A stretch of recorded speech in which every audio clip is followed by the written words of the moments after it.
Assalamualaikum warahmatullahi wabarakatuh. Perkenalkan, nama saya Jahrani, NIM E 2019-1040. Saya dari Prodi Perbankan Syariah 1, Fakultas Ekonomi Bisnis Islam. Nah, baik, saya di sini akan menyimak tanggapan dari Bapak Dr. Abdul Wadud Nafis LCMI, yaitu tentang kebijakan fiskal dalam perspektif ekonomi Islam. Nah, sebelumnya saya akan menjelaskan tentang pengertian kebijakan fiskal. Kebijakan fiskal adalah kebijakan yang dilakukan oleh pemerintah dengan cara meningkatkan atau mengurangi pendapatan dan belanja negara untuk mencapai tujuan yang diharapkan, seperti mengurangi jumlah pengangguran atau mencapai pertumbuhan ekonomi yang sudah ditargetkan. Nah, kemudian tujuan kebijakan fiskal, yang pertama pertumbuhan ekonomi, yang kedua mencegah pengangguran, yang ketiga stabilitas harga, yang keempat mendorong laju investasi, yang kelima untuk mewujudkan keadilan sosial. Nah, selanjutnya jenis kebijakan fiskal. Jenis kebijakan fiskal ada dua, yang pertama ekspansif, yang kedua kontrasional. Kemudian komponen kebijakan fiskal.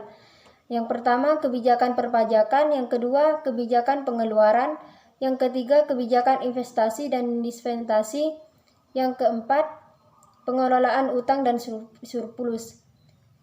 Selanjutnya instrumen kebijakan fiskal.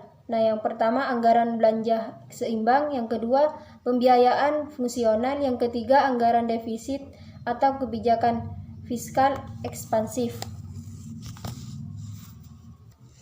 Yang keempat anggaran surplus atau kebijakan fiskal kontraktif, yang kelima stabilitas anggaran otomatis, yang keenam pengelolaan anggaran. Nah, kemudian fungsi kebijakan fiskal. Yang pertama mengoptimalkan penggunaan SDA atau SDM, yang kedua mengoptimalkan kegiatan investasi, yang ketiga alokasi, yang keempat distribusi, yang kelima stabilisasi, yang keenam pembangunan. Nah, kemudian ciri-ciri kebijakan fiskal ekonomi itu ada tiga. Yang pertama pengeluaran negara dilakukan sesuai pendapatan sehingga jarang terjadi defisit anggaran. Yang kedua, sistem pajak proporsional. Pajak dalam ekonomi Islam dibebankan berdasarkan tingkat produktivitas. Yang ketiga, penghitungan zakat berdasarkan hasil keuntungan, bukan jumlah barang. Selanjutnya, fungsi kebijakan fiskal dalam ekonomi Islam itu ada 4.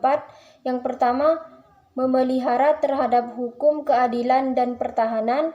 Yang kedua, perumusan dan pelaksanaan terhadap kebaikan ekonomi. Yang ketiga, manajemen kekayaan pemerintah. Yang keempat, intervensi ekonomi oleh pemerintah jika diperlukan. Nah, kemudian yang terakhir, instrumen kebijakan fiskal dalam ekonomi Islam. Yang pertama jizyah, yang kedua ghanimah, yang ketiga fa'i, yang keempat zakat, yang kelima kharaj, yang keenam nawaib, yang ketujuh amwal fahlah. Mungkin hanya itu saja yang dapat saya sampaikan, kurang lebihnya mohon maaf. Ihdinas siratal mustaqim. Assalamualaikum warahmatullahi wabarakatuh.